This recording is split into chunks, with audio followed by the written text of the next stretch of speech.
दिया गुरु गोबर। Power star Pawan Singh के जो गाना आया था वो हो गया गुरु गोबर। कैसे हुआ गुरु गोबर इस वीडियो में बताएंगे आप लोगों को। क्यों हो गया फ्लॉप इस वीडियो में आप लोगों को बताएंगे, तो वीडियो में लास्ट तक आप लोग बने रहिएगा। और चलिए वीडियो शुरू करते हैं। मैं हूँ आर्यन राजपूत, आप देख रहे हैं आर्यन राजपूत ऑफिशियल। हमारे चैनल पर नए आए होंगे तो चैनल को सब्सक्राइब कर लीजिएगा ताकि पावर स्टार पवन सिंह का अपडेट हमेशा आप तक जरूर पहुँचे।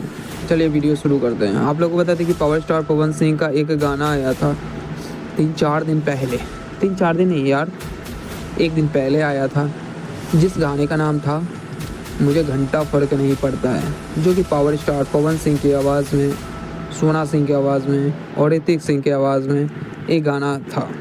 जो कि आप लोगों को बता दें कि पावर स्टार पवन सिंह का वो गाना एक 3-4 साल पहले आया था, जो कि सिर्फ ऑडियो था, ठीक है। उसी को गाना वीडियो में बनाए हैं राज भाई और उसके साथ एक हीरोइन है वो। और इसमें आप लोगों को बता दें कि पावर स्टार पवन सिंह का पूरा 2 कॉपी किया गया है और गाना बहुत अच्छा था। मगर गुरु गोबर इसलिए हुआ है आप लोगों को बता देते हैं। इसमें पावर स्टार पवन सिंह अगर अपने काम करते तो गुरु गोबर नहीं होता, गाना बहुत बेस्ट रहता, अच्छा रिस्पॉन्स उठाता। अभी तक यार 5 लाख, यानी कि यार क्या रिस्पॉन्स मिला, 6 लाख 7 लाख एक दिन में मिलेगा व्यूज़ इसको, तो अच्छा बात है बताओ। वही बात है कि गुरु गोबर हो गया है।